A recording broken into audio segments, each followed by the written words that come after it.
பிரியமான அன்பு உறவுகளே, ஹோலிகோட் டிவியினுடைய இளம் பங்காளர்களுக்கான இந்த சிறப்பு நிகழ்ச்சியிலே கர்த்தருடைய வேத புத்தகத்திலே இருந்து ஒரு சிறிய வார்த்தையை நாங்கள் பார்த்துவிட்டு அடுத்த காரியத்துக்கு நாங்கள் கடந்து செல்லுவோம். வேத புத்தகத்திலே மத்தேயு புத்தகம் 24ஆம் அதிகாரத்திலே 14 வார்த்தைகளையும் 34 தொடக்கம் வார்த்தைகளும் இப்படி சொல்லுகிறது. ராஜ்யத்தினுடைய இந்த சுவிசேஷம் பூலோகெங்கும் உள்ள சகல ஜாதிகளுக்கும் சுவிசேஷமாய் பிரசங்கிக்கப்படும், அப்பொழுது முடிவு வரும். அது மத்தேயு புத்தகம் 24ஆம் அதிகாரம் 14 வசனம். 24ஆம் அதிகாரம் 34 வசனத்திலே, இவைகள் எல்லாம் சம்பவிக்கும் முன்னே இந்த சந்ததி ஒளிந்து போகாததென்று மெய்யாகவே உங்களுக்கு சொல்லுகிறேன். வானமும் பூமியும் ஒளிந்து போம், என் வார்த்தைகளோ ஒளிந்து போவதில்லை. அந்த நாளையும் அந்த நாளிகைகளையும் என் பிதா ஒருவர் தவிர மற்றொருவனும் அறியான், பரலோகத்தில் உள்ள தூதர்களும் அறியார்கள். நோவாவின் காலத்திலே எப்படி நடந்ததோ அப்படியே மனுஷகுமாரன் வரும் காலத்திலும் நடக்கும்.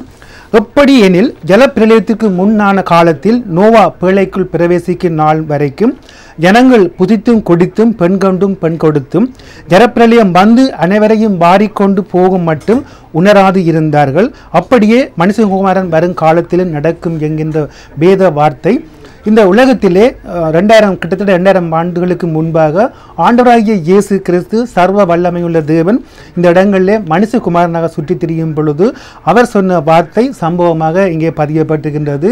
இந்த லூக்கா சுவிசேஷ புத்தகத்திலே சொல்லுகிற காரியம், 24ஆம் அதிகாரத்திலே சொல்லப்படுகிற காரியம், ஜலப்பிரளயத்திற்கு முன்னான காலத்திலே நோவா பிழைக்குள்ளே பிரவேசிக்கும் நாள் வரைக்கும் என்ன நடந்தது என்கின்ற காரியத்தை குறித்து ஒரு சம்பவத்தை ஆண்டவர் இயேசு கிறிஸ்து சொல்லியிருக்கிறார். அப்படி என்ன சம்பவம் நடந்திருக்கிறது என்பது நோவாவின் நாட்கள் அநேகமாக எல்லோருக்கும் அது தெரிந்த ஒரு காரியமாக இருந்தாலும் அந்த நோவாவின் நாட்களை குறித்து ஒரு சில காரியங்களை ஒரு சிறிய இடைவெளியிலே இந்த நிகழ்ச்சியிலே நாங்கள் பார்ப்பது இந்த நிகழ்ச்சிக்கு பொருத்தமானதாக இருக்கும் என்ற படியினால் இந்த காரியங்களை நாங்கள் பார்ப்போம். நோவாவின் நாட்கள் அப்படி என்ன இருந்தது என்று சொன்னால், ஜலப்பிரளயத்துக்கு முன்பாக நடந்த காரியத்தை ஆண்டவராகிய இயேசு கிறிஸ்து மறுபடியும் அதை வலியுறுத்தி சொல்லுகின்ற படியினால் மிக முக்கியமான ஒரு காரியமாக இருக்கின்ற படியினால் இந்த காரியங்களை குறித்து நாங்கள் கொஞ்சம் அறிந்திருக்க வேண்டியது அது நல்லாக இருக்கின்றது.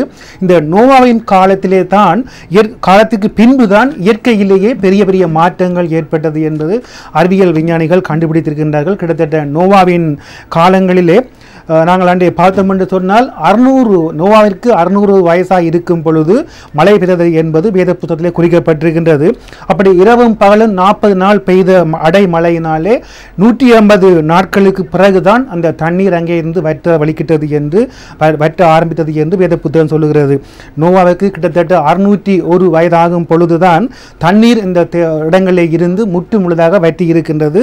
அது ஆதியாகம புத்தகம் 7ஆம் அதிகாரம் 23 சொல்லப்பட்டிருக்கின்றது. நோவாவுடன் சேர்ந்து 8 பேர் மாத்திரம் அந்த பிழையிலே பிரவேசித்தார்கள் என்கின்ற காரியமும் வேத புத்தகத்தில் சொல்லப்பட்டிருக்கிறது. ஆனாலும் இந்த நோவாவோடு சேர்ந்து 8 பேர்கள் வேத புத்தகத்தில் சொல்கிற கணக்கின்படி அந்த பிழைக்குள்ளே பிரவேசித்திருந்தாலும் அவன் வாழ்ந்த காலத்திலே கிட்டத்தட்ட 1 கோடி ஜனங்கள் அங்கே வாழ்ந்தார்கள் என்று வேத வல்லுநர்கள் கணிப்பிட்டிருக்கின்றார்கள். ஏனென்று சொன்னால் அன்றைய சராசரி ஆயுள் கால வயசுகள் 65 வயசு தொடக்கம் 600 வயசு வரை பிள்ளை பெறக்கூடிய நல்ல உடல் ஆரோக்கியமாக அவர்கள் இருந்து பிள்ளை பெற்றார்கள் என்கின்ற குறிப்புகள் வேதத்தில் இருக்கின்ற படியினாலே கிட்டத்தட்ட 65 வயசுல இருந்து 600 வயசு வரை உள்ளவர்கள் பிள்ளை பெறக்கூடியவர்களாக சந்ததிகளை பெருகக்கூடியவர்களாக இருந்தார்கள் என்று நாங்கள் பார்க்கின்றோம். அப்படியான அந்த சந்ததிகள் ஒரு கணக்கின்படி ஒரு சந்ததி ஆரம்பிப்பதற்கு கிட்டத்தட்ட 90 வருடங்கள் தேவையாக இருக்கிறது என்று கணக்கிடப்பட்டிருக்கின்றது. அப்படியான காலங்களில் இருந்து முதன்முதலாக படைக்கப்பட்ட ஆதாமின் காலத்திலே இருந்து நோவாவின் காலம் மட்டும் கிட்டத்தட்ட 1656 வருடங்கள் கடந்திருக்கிறது என்றும் கணிப்பிடப்பட்டிருக்கின்றது. கிட்டத்தட்ட 18 சந்ததிகள் அங்கே உருவாகி இருக்கலாம். அப்படி பூர்வ உலகத்தையும் தப்ப விடாமல் நீதியை பிரசங்கித்தவனாகிய நோவா முதலான 8 பேரையும் காப்பாற்றி அவபக்தி உள்ளவர்கள் நிறைந்த உலகத்தின் மேல் ஜலப்பிரளயத்தை வரப்பண்ணினார் என்று 2 பேர் புத்தகம் 2:5 சொல்லப்படுகிற காரியத்திலே 8 பேரை தான் தேவன் தப்ப வைத்திருக்கின்றார். பரிசுத்தாவியானவர் சொல்லப்படுகிற வார்த்தை, நோவா இந்த பூர்வ உலகம் முழுக்க, உலகத்தில் இருக்கிற ஜனங்கள் முழுக்க நீதியையும் அந்த சுவிசேஷ செய்தியையும் பிரசங்கித்தான் என்பது தெளிவாக இருக்கின்றது. அந்த நாட்களிலே இந்த ஜலப்பிரளயத்துக்கு பின்பு கட்டப்பட்ட பாபேல் கோபுர சம்பவத்திலே அங்கே ஜனங்களுடைய பேச்சு, அவருடைய பாசைகள் ஒரே பாசையும் ஒரே விதமான பேச்சும் இருந்தபடியினால், அவருடைய பாசைகள் ஒன்றாக இருக்கின்றபடியினால் இந்த நோவா சொன்ன காரியங்கள் அப்படியே எல்லோருக்கும் மாறி மாறி மாறி அது உலகம் எங்கும் பரவி இருந்தது, அந்த செய்தி எல்லாருக்கும் சொல்லப்பட்டது என்பதை புரிந்து கொள்ளக்கூடியதாக இருக்கிறது. 120 வருடங்களாக கப்பலை கட்டி கொண்டிருந்த நோவா கிட்டத்தட்ட அந்த கப்பல் வளமையாக கட்டப்படுகிற இடங்கள் கடற்கரைகள் அல்லது தண்ணீர் ஆற்றங்கரைகளில் தான் கப்பல் கட்டுவார்கள். ஆனால் இந்த வெட்டாந்தரை வெளியிலே நோவா கப்பலை கட்டும் பொழுது கிட்டத்தட்ட 120 வருடங்களாக கட்டப்பட்ட அந்த கப்பல் கட்டப்படுகிற செய்தி அந்த உலகம் முழுக்க ஒரே விதமான பாசை ஒரே விதமான பேச்சு இருந்தபடினால் உலகம் முழுக்க பரவி இருந்திருக்கின்றது.